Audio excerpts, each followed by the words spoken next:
So the folks over at Bitmap Books were kind enough to send me a copy of their brand new Unofficial GBA Pixelbook, and I'm excited to share a sneak peek here. Bitmap Books has been around for over a decade now, and since then have been leading the charge on celebrating video game artwork as a special and unique way to contribute to video game preservation. They cover everything from specific game franchises to gaming genres to consoles as well. Let's go ahead and unbox this thing and take a closer look.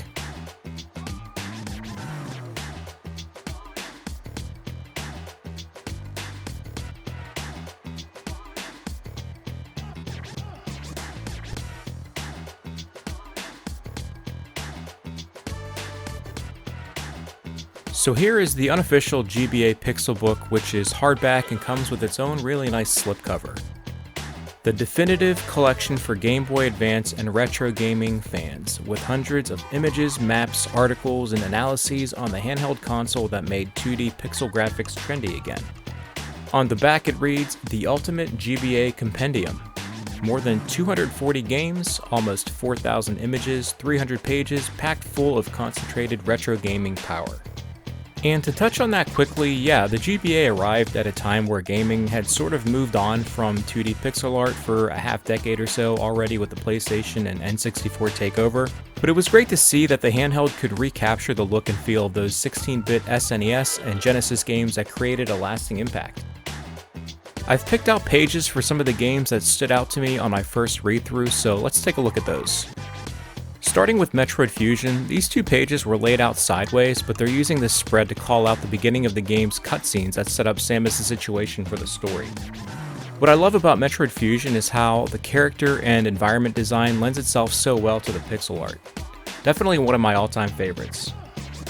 Next up is the GBA heavy hitter, The Legend of Zelda: The Minish Cap.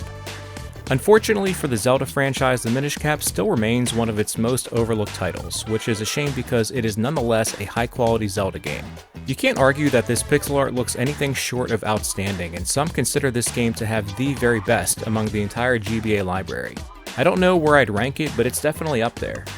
I'm really glad to share that Bitmap Books gave a lot of love to Sword of Mana. I made a video last year talking about my love for this game.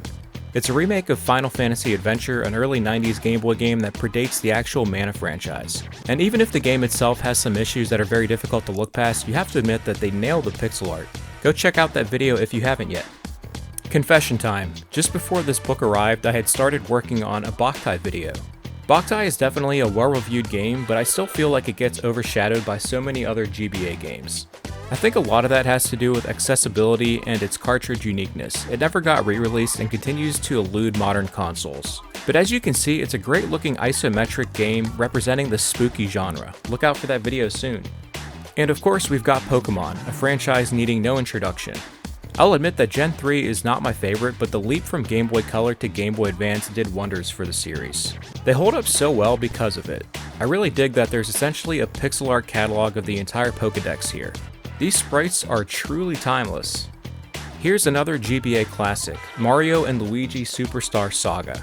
There's now quite a few entries throughout the Mario & Luigi series, ranging from this one all the way up to Nintendo Switch's Brothership.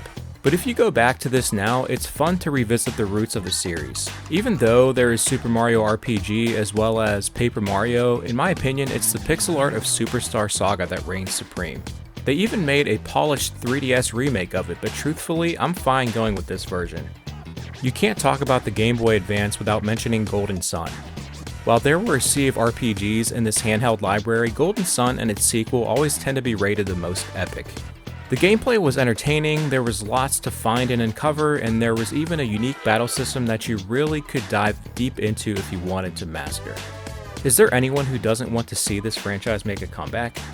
Possibly the most controversial GBA game ever is Mother 3. Despite never being released in English, this game has garnered a massive cult following. As a sequel to the quirky Earthbound for Super Nintendo, it delivers on that same type of zany RPG experience. If you're familiar with Earthbound, then you can easily look at Mother 3 and recognize the art style. It's definitely one of a kind. Another cult classic that's held in high regard is Final Fantasy Tactics Advance.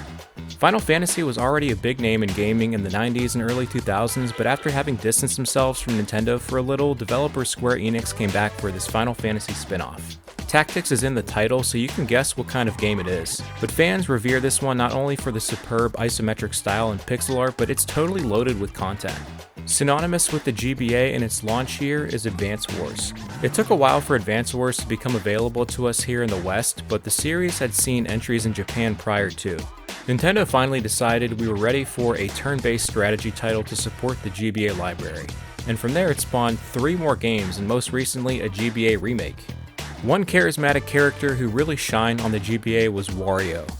After a successful platforming trilogy on the Game Boy Color, the 4th entry in the Wario Land series appeared on the Game Boy Advance.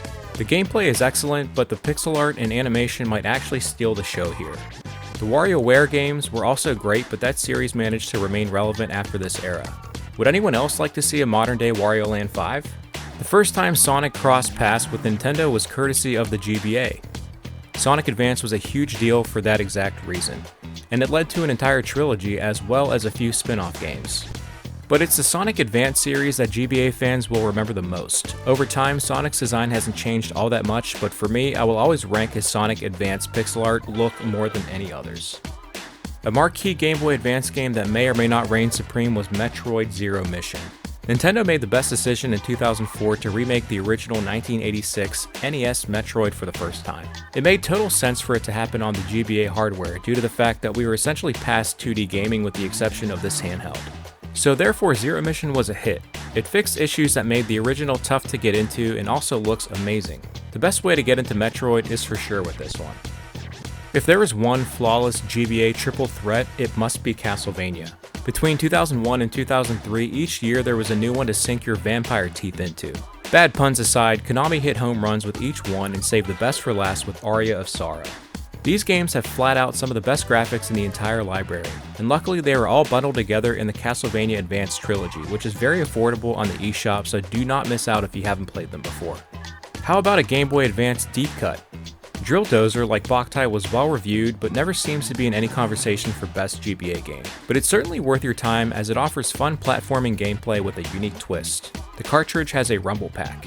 However, if you are an owner of the Easy Flash Omega Definitive Edition flash card, there's a built-in rumble feature that can be utilized with Drill Dozer, so not all is lost. If only Nintendo would make it easier and add it to the Switch online library already. It's time to gush about one of my personal favorites, Gunstar Superheroes. Easily one of the best overall looking Game Boy Advance games. But what's super impressive about this one is how smoothly it runs for how much chaos takes place throughout all the annihilation. Add this to the list of games that badly need a re-release. If there's one franchise I'll never grow out of, it's Teenage Mutant Ninja Turtles. In the mid-2000s, there was a small TMNT revival courtesy of a cartoon reboot in 2003 and a computer animated movie in 2007. Both takes received GBA tie-in games and they delivered. TMNT was always associated with beat-em-up gameplay, so it made sense for the respective developers to stick to that, and these pixel art turtles look great doing so. One last spread I'd like to take a look at is Harvest Moon: Friends of Mineral Town. Harvest Moon is considered to be the pioneer of farm sim cozy gaming dating all the way back to the Super Nintendo. And there are so many games in the series by now, but the one that tends to be ranked at the top is Friends of Mineral Town. It even inspired the recent smash hit Stardew Valley, and you can see why. For those interested, I wouldn't hesitate recommending starting with this one. There are so many games that I didn't cover within the book, but I hope that gives you enough of a taste to go ahead and seek out a copy for yourself. The amount of content included is more than satisfying, and the books themselves are extremely high quality. I love what Bitmap Books is doing with projects like this, and I'm happy to support the cause. Not only are they an awesome read, but they also serve as great pieces to complement your coffee table or even as fantastic gift ideas. If you stuck around to the end of the video, I thank you, and I want to announce that I'll be giving away a copy of this book.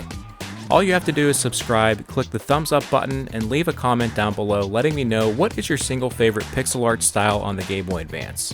I'm also going to have an affiliate link below, so if you decide you want to buy one, go ahead and check that out. I'll announce the winner of the giveaway in an upcoming video. I'll see you then.